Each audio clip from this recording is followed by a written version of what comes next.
Welcome to my channel, or welcome back to my channel. My name's Heather.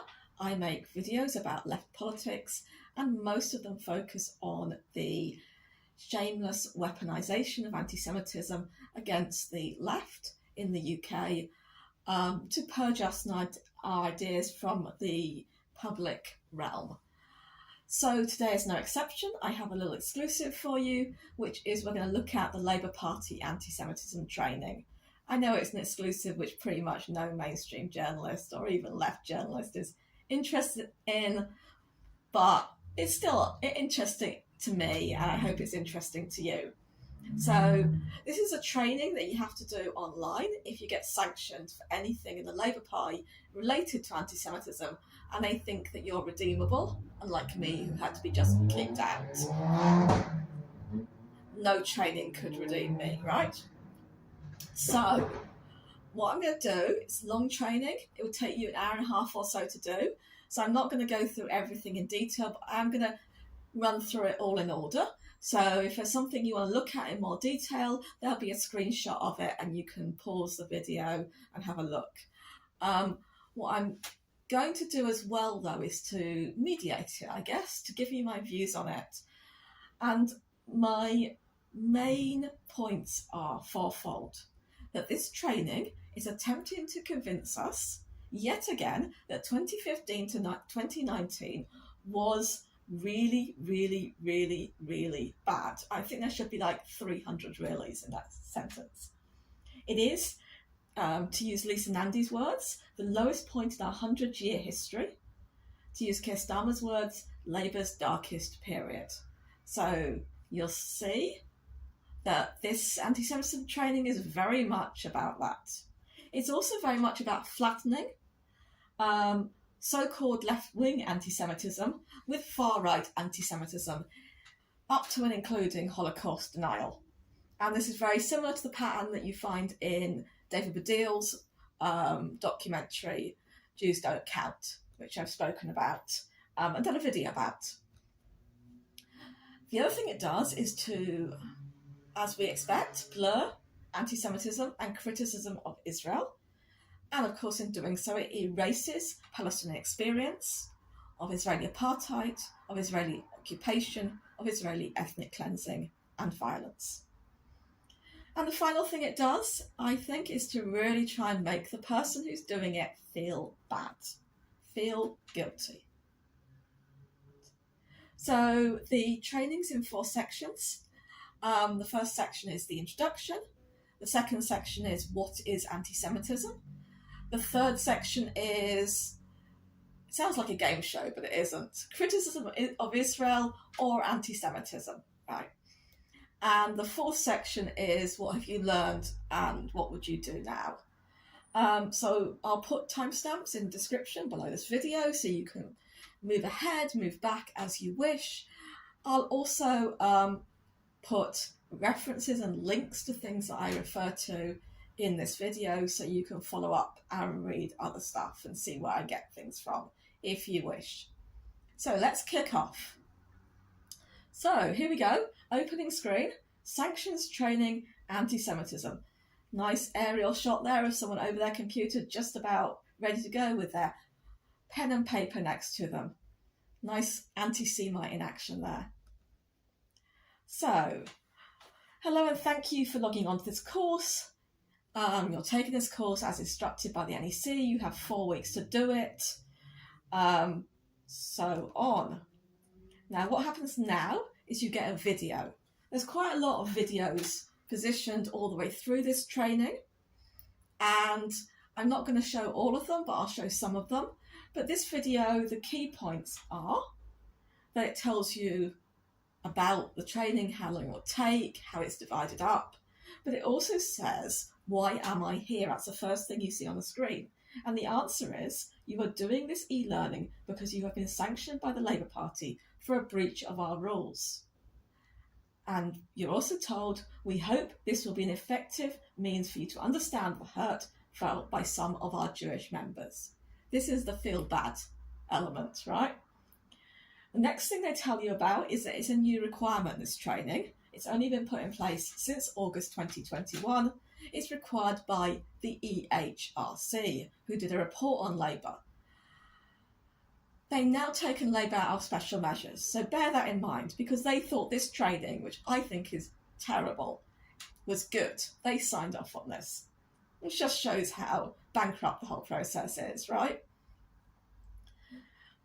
Then we are told that the training's been put together with the help of the Community Security Trust, and this is described as an excellent charity. Their job is to promote good relations between British Jews and the rest of the country. I don't like the Community Security Trust. It's personal. They wrote a report, I think it was in 2019, where they identified, the report was called Engine of Hate, and they identified 36 Twitter accounts that they said were big accounts in the Jeremy Corbyn world, if you like, really supporting the movement. And so we're a kind of engine room, and because the movement was of hate, of anti-Semitism, we were the engine of hate. So fuck the CST, really. Okay, so we now come on to the introductory section. Again, we keep being reminded this is sanctions training. What happens next? What will I get out of the learning? Guilt, I guess? Confusion? Let's see. Well, we hope that by the time you've finished all the modules, you'll have a better understanding of anti-Semitism in the UK today and how it affects our members. Our ultimate aim is to root out anti-Semitism from the party and rebuild trust with our Jewish members. All the way through this witch hunt, this purge, the argument has run by repetition. You just keep saying, root out anti-Semitism, tear out anti-Semitism by its roots. Doesn't matter what that means, whether it refers to anything that makes any sense at all, you just keep saying it. And rebuild trust with our Jewish members. Which Jewish members? Obviously not me. It's not rebuilding trust with me. There will be Jewish people doing this training, because a lot of Jewish people get sanctioned for anti-Semitism, right? We know that disproportionately Jewish people get sanctioned for anti-Semitism. It's fucking patronising to be told that this is a way of rebuilding trust with Jewish members, like you're not one of them. Insulting, right? So it's a bespoke e-learning course. Then we get to find out what self-reflection is. What happens to my answers? What will I get out of the e-learning? I'm going to gloss these. What is self-reflection? Well, whatever. We hope that by the time you've finished all the modules, you'll have a better understanding of anti-Semitism in the UK today and how it affects our members.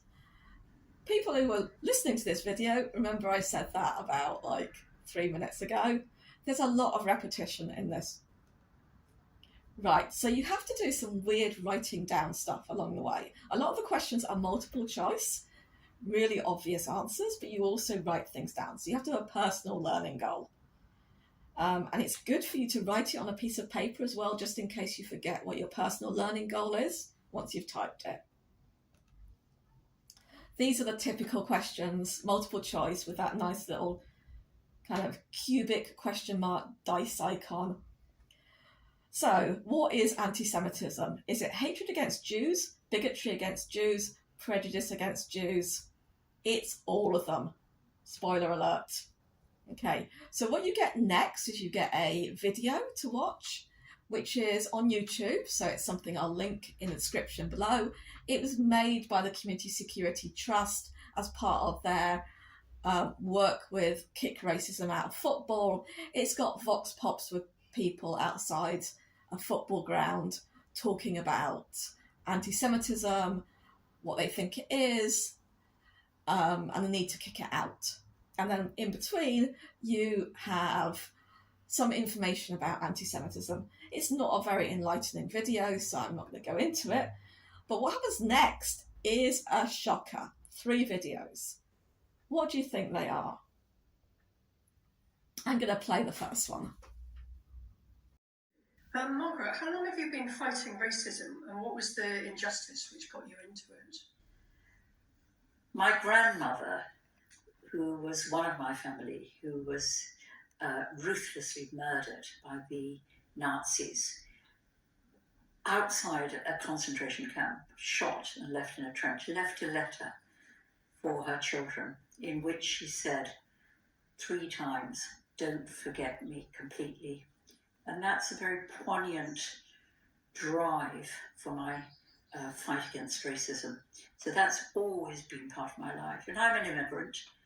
And so I joined the Labour Party, both to fight racism and because really it was the natural home for Jews in those days.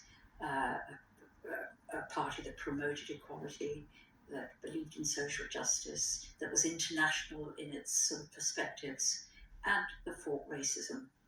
And that has always been a driving force in my politics, fighting the BNP, and then more recently, sadly and appallingly, fighting antisemitism. Tell me a bit about your experience of being Jewish in the Labour Party today. When I first became an MP, I always thought of myself as a Labour MP who happened to be Jewish. And then after Jeremy Corbyn was elected as leader of the Labour Party, and what had happened on the fringes, the anti-Semitism on the fringes of the party, suddenly got drawn into the mainstream, and I experienced an absolute surge of anti-Semitic abuse. Then that changed me, and I became not a Labour MP who happened to be Jewish, but the Jewish Labour MP. And really, the experience of the abuse was absolutely horrific. It felt very lonely. It felt completely horrible and alien. And it made you feel as if the Labour Party was a hostile environment to you as a Jew.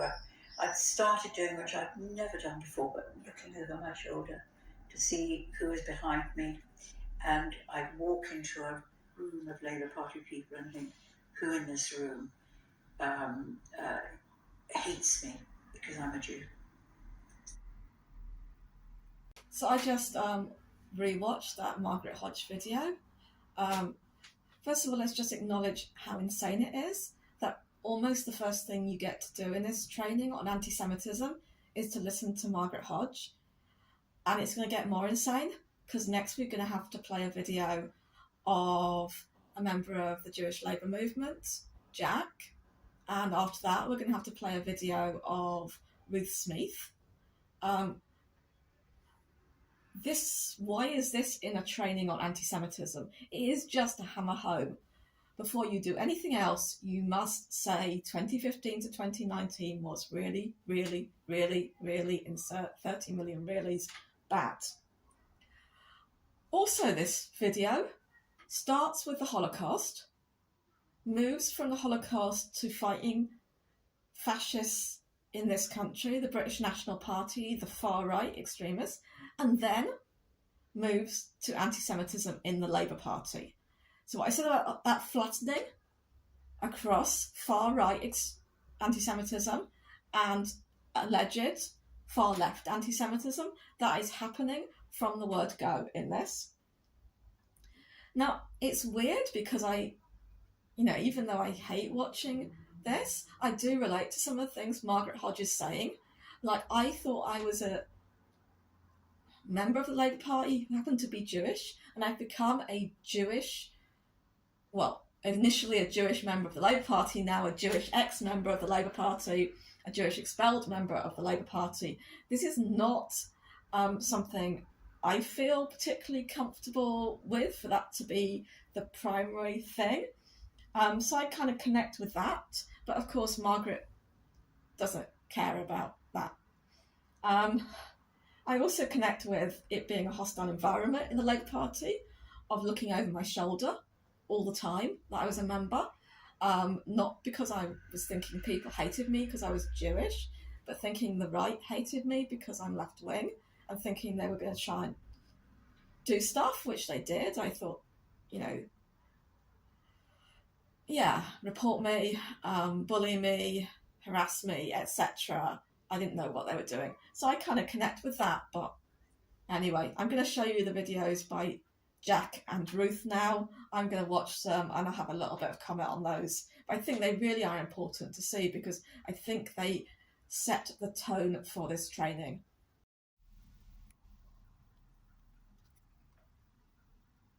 My experiences of being a Jewish member of the Labour Party were very difficult and had a lasting effect on my mental health. What was especially hard was that the party that should have been a political home for me no longer felt like a safe space. I remember walking into the Labour Party conference centre and having to pass anti-Semitic cartoons, posters and leaflets just to get through the entrance. On another occasion, I remember going to a Labour Party meeting and being screamed at and physically harassed because I was recognised as being a member of the Jewish labour movement. These are just a small handful of examples. But perhaps the most difficult bit was that so few people took it seriously. Instead of taking in good faith my experiences, people suggested that they had been fabricated for some malevolent intention. That's what I'll never forget, the feeling of doubting myself and knowing that the people that should have been there to support us and to have our back simply turned the other way.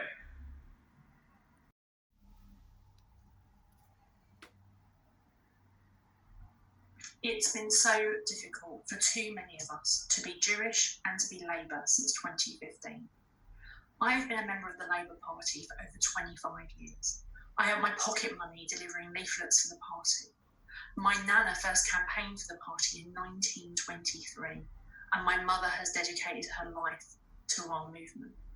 The party is in my blood as much as my Jewish faith and race, which is why 2016 was so personally devastating for me and so many others. Over a period of months, members of our party turned on me and many others, not based on our personal politics or our actions, but because we were Jewish. Abuse became normal and too often became threats of violence. And for me, it meant that my life changed beyond all recognition. I was no longer allowed on public transport alone. In fact, I wasn't allowed anywhere alone. I had to tell the police everywhere I was going to be and was escorted no matter where I was going. For 3 years, the question wasn't whether I was being threatened, it was how many death threats and threats of violence had I had that month. No one should have to live like that, and definitely not from within our family, from within our movement. And these threats overwhelmingly came from within our party, from within our wider family, from within our movement, from people who claim to share our values. They don't. There have been real life consequences to the horror of the anti-Jewish hate that was allowed to permeate parts of our movement. Our friends and families have had to witness the daily abuse that was permitted against our Jewish members and allies. My mother had to read about my abuse on the front page of the Times because of our collective inaction and failure to deal with anti-Semitism in our party.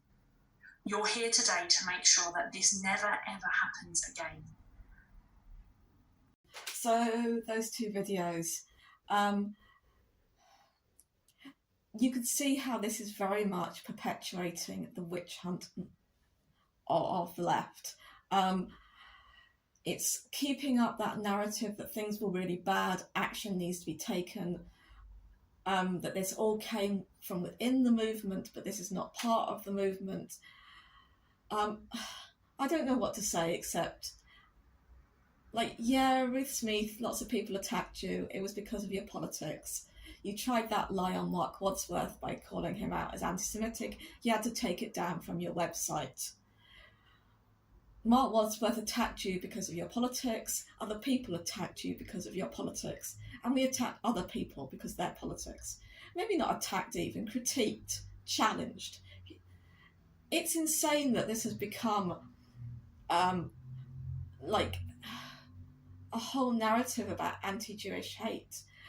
Like, people felt threatened, I get that, but people feel threatened now and you're taking joy in it. How do you think Diane's life is right now, Diane Abbott? How do you think Jenny Manson's life is? You know, co-chair of Jewish Voice for Labour, who gets lots and lots of death threats. But you don't care about those people, right? I mean, you might pretend to care about them, but you don't. You're perpetuating this shit. And yeah, my mum had to read about my expulsion from the Labour Party in the newspapers as well. And she's had to know, and my brother and my friends have had to know about all the stuff that I've gone through. But I'm not in the middle of some crazy anti-Semitism training, making a narrative out of this, which can be used to purge the left. I don't even know whether that makes any sense at all. Okay, so let's go back away from the Labour Party to more kind of technical stuff. There's a huge body of research about the impact of harassment on individuals and organisations, how damaging it can be. So we get images to scroll through which tell us about this. I'm not going to spend ages on that. I'll point out they do talk about impacts in the Labour Party, particularly, again, resignation of members who are victims or witnesses to anti-Semitic incidents. So then it goes on to types of inappropriate behaviour that could be called harassment or discrimination. And it says they can be targeted at specific people, direct, or at a group, indirect. That wasn't my understanding of direct and indirect, so I looked it up. And here's a definition. So direct discrimination is treating someone with a protected characteristic less favourably than others. And indirect discrimination is putting rules or arrangements in place that apply to everyone, but that put someone with a protected characteristic at an unfair disadvantage. So if we forget about protected characteristics for a moment, direct discrimination will be making a rule saying that being an anti-Zionist Jew is grounds for disciplinary action. Indirect discrimination will be putting rules or arrangements in place that apply to everyone, but that put someone who is an anti-Zionist Jew at an unfair disadvantage. This is my explanation for why left-wing anti-Zionist Jews are more likely to be involved in the disciplinary process. Okay, let's go on. We're now going to talk about the Jewish community. We've got some nice pictures. Do you know how many Jews there are in the UK? It's not 1 million, it's 300,000. This is a picture of the Haredi community. It's really striking that this is the only real representation of the Haredi community in here, even though they are a really big segment of the Jewish population. They tend to be less interested in Zionism and less bothered by Corbyn, often supportive of Corbyn, than the mainstream Jewish institutional part of the community, which might perhaps be why. But there are quite a lot of Haredi Jewish members. We have a Haredi Jewish councillor in Hackney. So often when we talk about racism and discrimination, we talk about it in terms of characteristics that are visible: gender, skin colour, disability, or religious clothing. This isn't always applicable to Jews. So we've got some pictures. I'll just scroll through those pictures for you. I'm not going to dwell on them.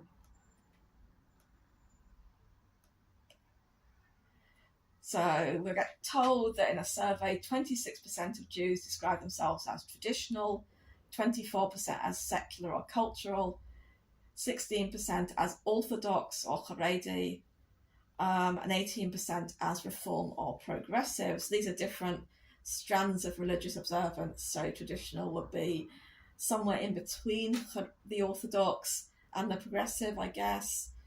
I'm not going to go into it. Then they talk about different versions of practice. So they stuff about synagogue services and how many people attend, stuff about observance at home, and stuff about Jewish identity in relation to culture. Okay, so now we're going to go back to anti-Semitism and talk about attitudes to Jews, and we're going to get a historical survey. So we've got a kind of timeline there, and we're going to go through starting at the first records of Jewish settlement in the UK, moving on to initial experiences of anti-Semitic violence, and on to the expulsion of the Jews in 1290 from the UK, their readmission later on, then to kind of waves of migration from Eastern Europe initially, then from Nazi Germany. Then we have the Battle of Cable Street, when Jews were on the street with other working class allies in the East End and fought off fascism. And then we have the Kindertransport, bringing children from Nazi Germany to the country. Okay, so here's an interesting question. The Community Security Trust collects data on anti-Semitic incidents. What do you think the trend has been since 2007? Well, it's not going to be they've fallen, is it? Anti-Semitism always seems to be going up. Maybe it'll start going down now in the UK because we've got rid of Jeremy Corbyn, haven't we? And the Labour Party is purged, so maybe the stats will go down now. Let's see. So we've got a graph of the number of anti-Semitic incidents, and you can see that trend. And then you get the incident categories. So you can see that actually the dominant category is abusive behaviour, which I guess includes language, online stuff. That's the very dominant one. That makes up, I have to just have a look, 84%. And damage and desecration is quite small. Extreme violence is quite small. So, and literature is small. So those are the small categories, right? And threats. But what do they pick to talk about anti-Semitism? They pick, abuse on London transport, so not online, but in-person abuse, and they pick on the desecration of a Jewish cemetery. Now, both of these things happen, but they're not necessarily that representative. And then, again, we get another example, and again, it's a desecration of a Jewish cemetery. So I just got the stats on that. I went to the CST website. In 2021, there were 2,255 incidents of anti-Semitism. 4 of those are desecrations of Jewish cemeteries, 0.17%. Okay, so now we're getting towards the end of section 1. We've got some nice pictures. We get a little summary. So, section 2. What is anti-Semitism? So we're going to get a video to start that off. I'm not going to play the video. It's very short. It says there's 3 tropes: blood, money, and power. These are old and they've morphed through time, and they often occur together within conspiracy theories. And the 2 examples of conspiracy theories they give are Jews did 9/11 and the Rothschilds controlling things behind the scenes. And it concludes with the line, make sure you know fact from fiction. Let's see if this will help us do that.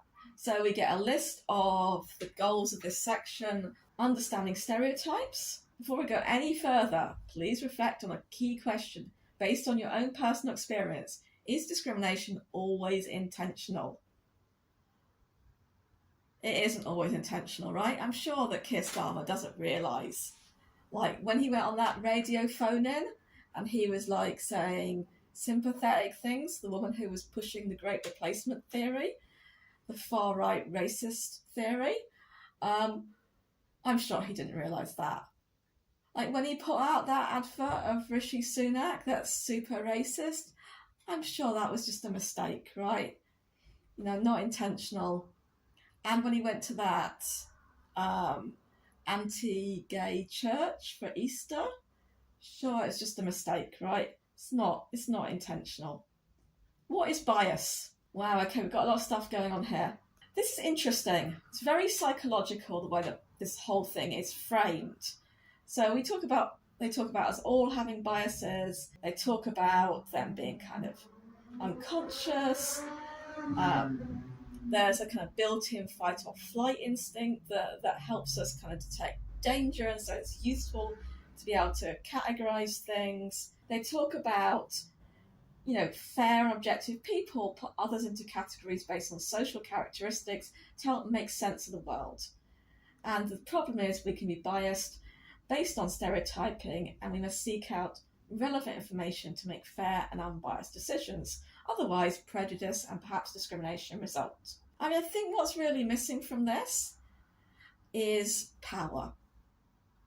And I think we can kind of contrast this approach with Stuart Hall's.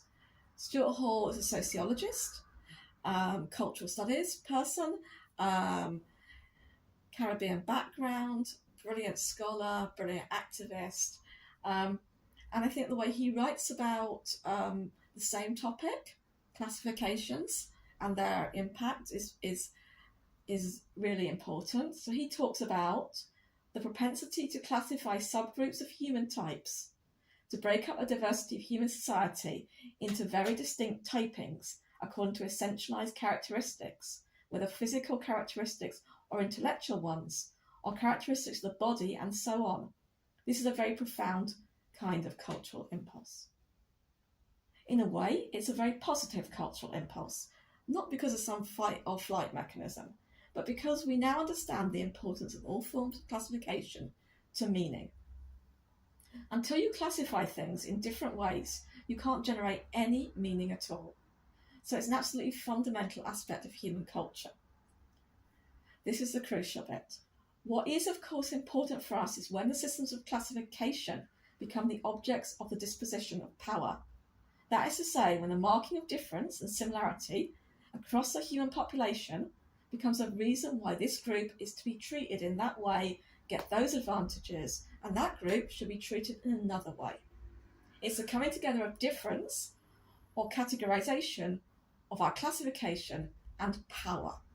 Now, if you leave out power, that's a big problem for understanding how discrimination works. I think it underlies a lot of the problems in debate around anti-Semitism, and particularly in relation to Israel-Palestine. But anyway, let's keep going. So we're going on to historic stereotypes and tropes. So we start with blood. So there's a lot of kind of graphics like this that we have, like part 1, part 2, part 3 of the blood libel. And we get to kind of click on different bits and find out more. So blood libel is a medieval form of anti-Semitism linked to Christianity. It's fundamentally about the idea that when Jews are coming up to Passover and Christians are coming to Easter, then Jewish people steal Christian children, take their blood and make it into matzahs, which is the unleavened bread we eat. Sometimes it's just killing children without the matzahs bit, but it's absolutely fucking horrific. And then they say, well, it takes on contemporary forms.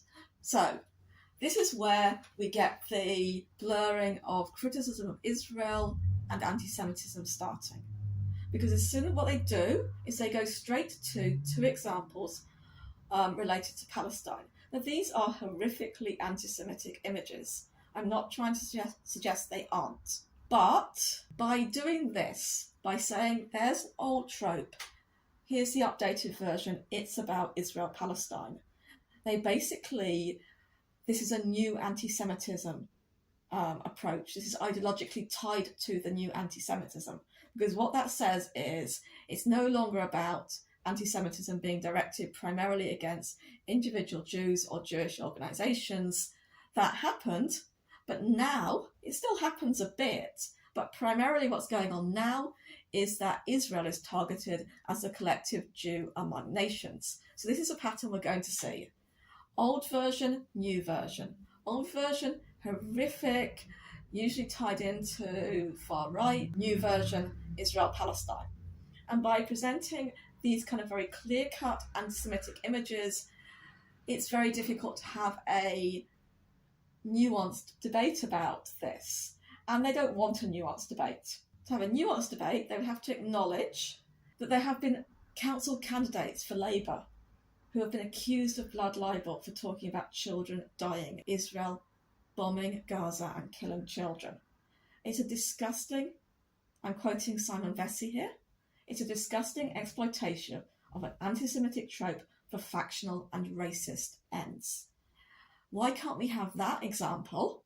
We can't have that example because that would really show up what's going on, right? So we have to have these examples as cover, because no one in their right mind could not see how brutally, disgustingly anti-Semitic those images are. So now we go on to money. So you get a lot of question about where do you think this comes from? Then you get some images and you get some information about those images. Just going to run through those. Again, you can press pause at any point if you want to look at this stuff in more detail. So again, what are we going to do now? We're going to say, that was then, this is now, Okay, let's show you something to do with Israel-Palestine. This image combines two anti-Semitic stereotypes. One on the left is a glass of blood. What's the other one? This is an interesting one. It says money, power, militarism. Militarism isn't an anti-Semitic trope. It's a bit of a curveball, that one. Obviously, it's power because of the American flag and the idea that Israel and Jews are linked into that. Okay, so then we get more stuff about power, more images. So we go right back to the Protocols of the Elders of Zion. Again, a horrifically anti-Semitic book, which is pretending to be the minutes for meeting of Jews to control the world. This is far-right anti-Semitism, so we get more about that. We get to see the kind of tropes, the kind of stereotypical images of Jews. We get more of that, more tentacles, more exaggerated kind of facial characteristics. So this is all kind of Nazi imagery. So where do we go from there? That far-right imagery. Of course, we jump to Israel-Palestine, to more far-right imagery related to that, more clearly anti-Semitic imagery. We can see the same visual stylings, the tentacles. Why do all these examples have to be Israel-Palestine? So now we're going to look at anti-Semitism as seen today. I wonder if that's going to be about Israel-Palestine. So at this point, we see this image of the facehugger alien on the Statue of Liberty. Might be familiar to you. It might be familiar to you because you might remember this was one of the kind of scare stories in Labour anti-Semitism crisis. And at this point, I was thinking, wow, we've had Margaret Hodge, we've had the Jewish Labour movement, we've had Ruth Smeeth, now we have this image. This is like, you know, in Big Brother, I used to love watching Big Brother when it was on Channel 4. When one of the contestants leaves, they get a highlight reel. This is your best bit, says Davina McCall. And this felt like, to me, the highlights reel of Labour Party anti-Semitism crisis. All the things that stood out are in here. Again, reminding you how bad it was. So in November 2017, who do you think posted it to Twitter? It has to be specific, because this has been posted a lot of times, and mostly posted by the far right.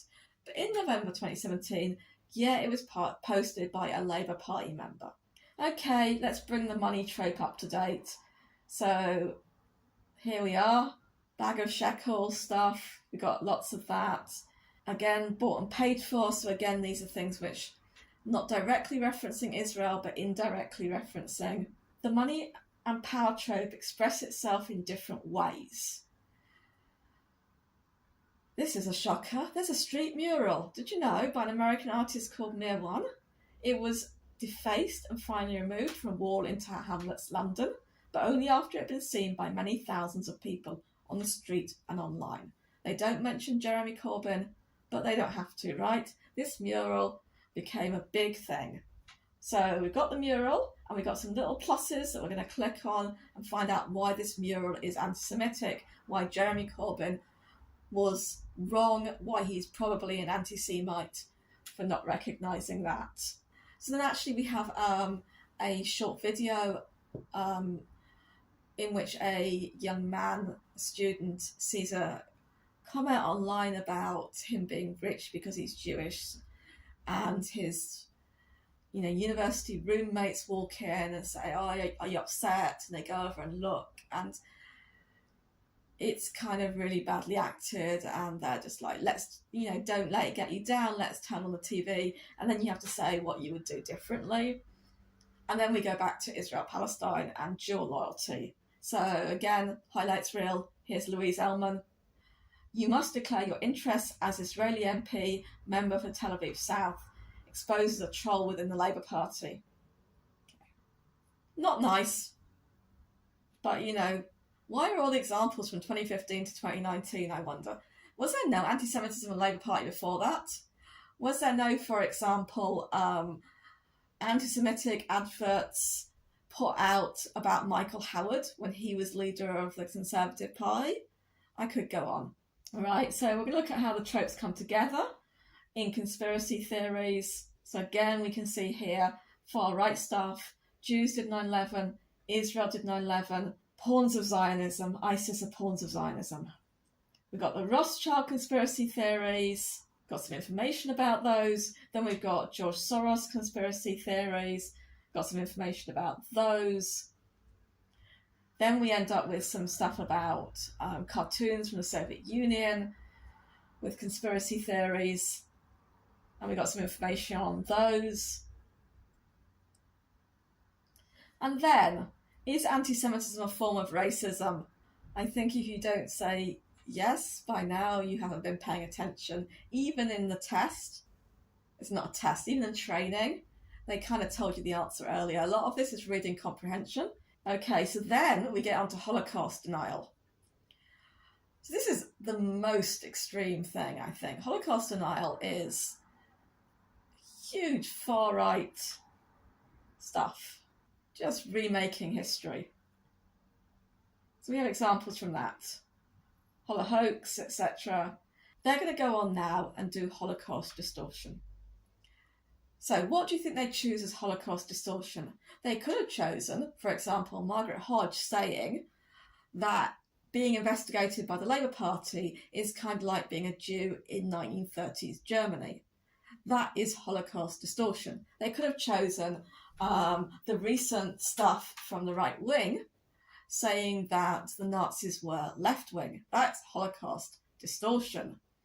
An extreme way, because it hides the fact that so many left-wing people were victims of Nazism from the beginning, slaughtered.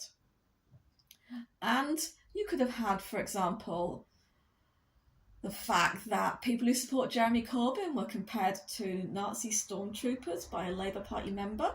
That's Holocaust distortion, but no. Shock horror, we get something related to Israel-Palestine. I'm going to read this because I think this is really interesting. So it says, of this image, for example, the deliberate linking of Israel or Zionism to Nazism. The logic behind the sentiments in the image you see on the left is that if Nazism is the ultimate example of evil that must be eradicated, then by comparing Israel to Nazi Germany, the same principle must be applied. It's one of the most hateful and dishonest comments that can be made towards Jews. So I don't understand why this is Holocaust distortion, because they're saying that it means that the Holocaust, the Nazism, is the worst thing and must be eradicated. And that is, I think, a good position, right, from the point of view of the people writing this training and from my point of view. What they're saying is that shouldn't be applied to Zionism. So isn't it Zionist distortion in the terms that the Community Security Trust is speaking of? Very confusing. Also confusing because you know who's recently compared Israel to Nazi Germany is Jonathan Friedland in The Guardian. Big anti-Semitism witch hunter, Jonathan Friedland. Big pro-IHRA definition. He was writing about the far-right government in Israel, led by Netanyahu, and that Netanyahu paused the reforms he'd planned of the Supreme Court and the justice system. And in order to do that, to win backing for that pause, he announced that his security minister, a far-rightist with convictions for racist incitement and support of a terror organisation, will be allowed to form a new National Guard directly under his own command. And he says that ugly sound you hear is the echo of a dark history. So he's referring to Nazism and the way in which Hitler was given his own guard, right? Okay, so we have more stuff around Israel-Palestine, extreme stuff. We get to the end of section 2. We're asked to write something down to self-reflect. Why do you think what you were sanctioned for was found to be anti-Semitic? Because there's a witch hunt. And even was it found to be anti-Semitic? Because maybe it was just denialism. So I wasn't chucked out for anti-Semitism because I could have sued them. They expelled me because I was damaging the party's capacity to campaign against racism or some such coverall wording that no one can kind of pin down. So I don't even know whether they're using that for everyone or whether they're just using it when it is anti-Semitism. Who knows? What have you learned and can apply in future? Okay, that's nice. Okay, critical of Israel or anti-Semitic? Kind of a game show, right? So you can imagine like Ted Rogers or Nicholas Parsons saying to the contestant, well, from the river to the sea, for the car, for a chance to win a car, is that critical of Israel or is that anti-Semitic? And the contestant like not sure and then saying, it's critical of Israel.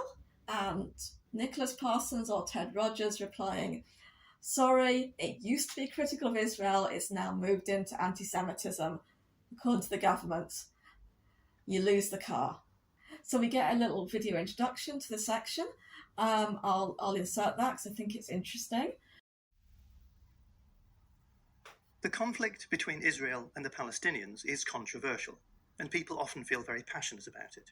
So feelings can sometimes run high, and in practice, there can often be a huge amount of confusion over whether something is straightforwardly critical of the state of Israel, which is a legitimate position to have, or whether it is anti-Semitic, which is totally unacceptable. Members of the Labour Party will often be very engaged with this topic, so it's vital to know how to distinguish between statements that criticise the state of Israel and statements that cross the line into being anti-Semitic. Context is often a crucial factor, so make sure to reflect fully on how you express yourself in this area, so that you don't inadvertently express anti-Semitic stereotypes, tropes, or prejudices. So we get told that it's a conflict, it's controversial, people feel passionately about it, feelings can run high, there's a lot of confusion. It's like, there's problems on both sides, you might like this flag, you might like that flag. Just people are a bit confused and there's no analysis of power. Of course, because if you analyse power, everything is different. Okay. So again, we get told by the end of this section, you'll be able to do these things. You'll be able to articulate opinions about Israel and Zionism that are free from anti-Semitism. Okay, so there she is thinking very hard about whether she's being anti-Semitic or not, I guess. And this section isn't going to provide you with definitive answers for every case. Therefore, you won't really know, and we're moving the goalposts all the time. And we're not even going to consider the blurry cases. So it's important for us as Labour Party members to be interested and engaged in events that are happening around the world. We've got to make sure we don't end up in anti-Semitic territory, because we know that conversations around Israel and Palestine can sometimes stray into anti-Semitism. You're having a conversation and there it just walks away and suddenly it's anti-Semitism. That only happens in on Israel-Palestine. That is just such a spear on the movement. This does not happen. It's not like you're in a Palestine meeting and suddenly you're talking about anti-Semitism. It's just not how it works. It's just horrific, the representation of a wonderful liberation movement that's going on here. The smearing of people who are activists for that movement, the smearing of Palestinians. So we get the Labour Party position, we get the 2019 manifesto. Even Jerry Corbyn was just two-state solution, wasn't he? So we get reminded of that. We get to hear Keir Starmer in Parliament speaking about the two-state solution. And so then we get on to the question. The question is, which of these statements are examples of anti-Semitism? Select all the ones that apply. So, of course, it's going to be all of them. There is a powerful conspiracy across the media, politics and finance sectors working for Israel. Israel steals the organs of children. Jews in the UK have dual loyalty. Okay, so I'm fine with all of them being anti-Semitic. But depending, I guess, on how you define conspiracy. But yeah, I think classic understanding of the term, I'm fine with all of those being anti-Semitic. But they're just such clear-cut cases, really. Why don't they ask, can we talk about an Israel lobby? Is that anti-Semitic? Could they put that one in? How about, can we say Israel bombs children in Gaza? Can we say that the support of UK Jewish communal organisations helps sustain Israeli apartheid? Can we support boycotting Israel, or is that anti-Semitic? Can we join a chant of, from the river to the sea, Palestine will be free? Can we say that Israel has been a racist state since it was founded in 1948? Something Amnesty International has said. So the purpose of this question is to deliberately obscure, and the whole of this section is to deliberately obscure, that this is an ideological battleground. And it's anti-Palestinian. Were any Palestinians consulted in this training and how they're allowed to speak about and represent their oppression? I doubt it. So, UK Jews in Israel, I'm just going to call attention to one line. As always, we should treat each other with kindness and respect in the Labour Party. Yeah, like you do towards Jeremy Corbyn, Diane Abbott, all of us. We get another kind of reminder that you should not compare Israel to Nazi Germany. Then some top tips for commenting on Israel in a non-anti-Semitic way from the Community Security Trust. This isn't a blame game. I mean, it's kind of offensive to have the Israeli flag there, right? Like, given what that Israeli flag stands for. Don't blame Jews for what the Israeli government does. Fine. But maybe blame Jewish common organisations for supporting what the Israeli government does. That we can do. Check your facts to avoid misinformation and conspiracy theories. Well, the fact is, the Rothschilds are not behind everything. Yeah, this is so patronising, isn't it? Okay, so if something doesn't include the word Jews, there can't be anti-Semitism behind it. Do you agree or disagree? Yeah, obviously we have to disagree with that one, because otherwise Zionism and Israel don't get included and equivalenced in the way they need to. But I'm fine with the idea that you don't have to say the word Jew, or you don't have to say women to be biased against women. You don't have to say the word black person to be an example of anti-black racism. You know, these things are complicated, so I'm not disagreeing with that. But of course we're going towards this, so I'm going to read out the responses. They say you got the question right or you get the question wrong, and they say the words Jews, Israel and Zionists are often used interchangeably to mean the same thing. So something that doesn't include the word Jews can still be anti-Semitic. For example, there is still anti-Semitic intent behind these statements regardless of whether they use the word Jews, Israel or Zionist. So Israel did 9/11, Zionists did 9/11, Jews did 9/11. Okay, so I don't think they mean the same thing, right? I don't think Israel did 9/11 is the same as saying Jews did 9/11. But I think they've chosen an extreme case of kind of 9/11 conspiracy theories to obscure the real issue. So, for example, what about if we say Israel supports an illegal occupation, Zionists support an illegal occupation, Jews support an illegal occupation? These statements are very different. They're not using things interchangeably. It's very different to say Israel supports apartheid, occupation, ethnic cleansing, and Jews support these things. So that distinction is important, but they don't want us to see that distinction as important. They don't want to educate and enable speech. They want to blame, humiliate, and silence people. Okay, so now, is Free Palestine anti-Semitic? Is Free Gaza anti-Semitic? By themselves, no. But they could be. And this is a shocker, okay? So this, you start off, you have like the Free Gaza poster, and that's just fine. Then you have this dot. It says Kike Free Palestine. This is very anti-Semitic. Any use of the word kike is anti-Semitic. Then we get told, when a slogan like Free Palestine changes context, it can become anti-Semitic. For example, this graffiti targeting Jews in Norwich shows how the intent and meaning behind an anti-Israel slogan like Free Palestine. It's not an anti-Israel slogan, okay? It's a Palestine solidarity slogan. That's not anti-Israel. But okay, let's carry on. It shows how it changes when it's used in a different context. The same will be true if it happened at a Jewish school in London or was related to a protest about Israel outside a synagogue. In these cases, the blame for what's happening in Israel is being deflected onto Jews in other countries, and this is not appropriate.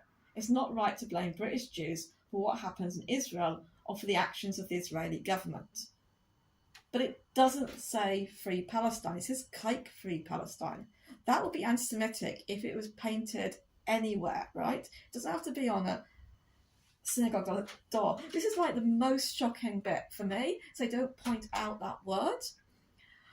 It's shocking because, like, if you're teaching people about anti-Semitism, you should probably tell people about words like kike and how they signify and how offensive they are.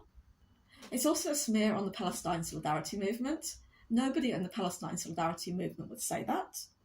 And they wouldn't say Jew-free Palestine, because we don't want a Jew-free Palestine. No one is advocating that. So this is not taking a slogan like Free Palestine and saying, oh, you know, sometimes it can mean something else. It's taking a very different slogan, but they're not even admitting that. So a lot of this is really complicated. I know, did they not see the word kike?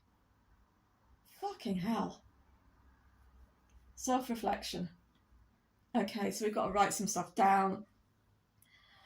And they ask at the end, how do you think you could avoid being anti-Semitic when talking about the Israeli-Palestinian conflict? A much better question would be, how do you think you can avoid being smeared as anti-Semitic when you advocate for the Palestinians? But they're not interested in that question. Final section. So this is what you've learned and what you'll do differently. So we're going to have some scenarios. This is apparently a Labour Party meeting. It's not like any other Labour Party meeting I've ever been to. It's got white men in suits. That's kind of interesting. It's kind of more diverse. Maybe that's what it's like under Starmer. It wasn't like that under Jeremy Corbyn, not in Hackney anyway. So during a Labour Party meeting, a Jewish member is shouted down by another member in the room for raising the issue of anti-Semitism. As a bystander, what could you do? So you get some options. They tell you what the best options are. Then we've got someone who's sharing memes about the Rothschilds manipulating more banks on Facebook. Yeah, who's on Facebook now, right? What do you do? These are the options. Then we've got something about Palestine, of course, Jews controlling the media. And we've got some different options about what do you do. Then you walk past the synagogue, you see Free Palestine graffiti on the wall. Again, you've got some options about what you could do. I was thinking at this point, this is like those quizzes I used to do when I was in my teens at school. You know, the multiple choice, which is what kind of girlfriend are you? What kind of friend are you? What kind of style do you have? I don't know. That kind of thing. It's really weird. Oh, again, you're out campaigning on a doorstep with a Jewish colleague. Again, it's like you're not Jewish. That's the assumption, the people doing this, but of course some of them are. So now you're approaching the end of the e-learning module. We hope you've learnt something new. Well, I've definitely learnt something new. They want us to reflect. It may feel uncomfortable, but it's an important part of understanding how your actions may have impacted on others in the Labour Party. We must all take responsibility for maintaining a culture of non-discrimination in our party. I'd love to fucking see Keir Starmer take responsibility for that. So you have to go back to your personal learning objective that hopefully you haven't forgotten or you wrote down, and you want to see if you've achieved it. Well, my personal learning objective was to make this video. So if you're watching it, I've achieved my personal learning objective. Then you've got to say, what else have you learned through this module about a Jewish community and anti-Semitism in the world today? I've learned it's used to witch hunt left-wingers. I knew that already, but I've learned a different detail of how that's working within the Labour Party, so thank you for that. Think back to the conduct you were sanctioned for. Please write a few sentences here about your reflection on that behaviour. For example, you could reflect on why your behaviour was considered in breach of the party's rules, or the impact this may have on others in the party. This is just such a weird thing, the way they're trying to make you feel guilty. And you could say, well, someone's been sanctioned, what else is there except to say you've been sanctioned, you should think about it. But there are other approaches. You could say, look, we all make mistakes. Like, we're all learning all the time about different stuff. We all have different things that we bring, things that we have more awareness of, things that we have less awareness of. Like I said earlier, Keir Starmer, radio phone-in, quite, sympathetic to white supremacists, great replacement theory. he has stuff to learn. You know, even Keir Starmer, our leader, our great and mighty leader. Enter your notes. Oh, what will you do differently in future? Yeah, whatever. Okay, so now we've got a little bit. Last bit. Do you know what's in the rule book about anti-Semitism? Now you're going to have to fill in the missing words, right? So there they are. I'll leave that as a little puzzle for you all to like drag and drop if you wish. And then it's finally what to do if you see anti-Semitism and you get a kind of list of stuff, contacts and so on. Obviously you need to like get your pad and paper out and write those down. It's really funny because of course what everyone does now is they take their phone and photograph things. I don't know why this training doesn't say that. You've now reached the end of this resource. Thank you for taking the time to complete it. Please exit out the course so your progress can be recorded. So there you go. That's the training. That's my commentary on it. I hope you found this illuminating. I feel like I haven't said anything very profound about this training. I kind of just want to get it out there with some comment on it. I'd be really interested in what people think of it, whether people agree with my assessment. I'm very cynical now and very angry, and so maybe that comes through, and maybe people who are a little bit less of those things can see some value in some bits of the training. I don't know. Anyway, thanks again for watching. Thanks for subscribing.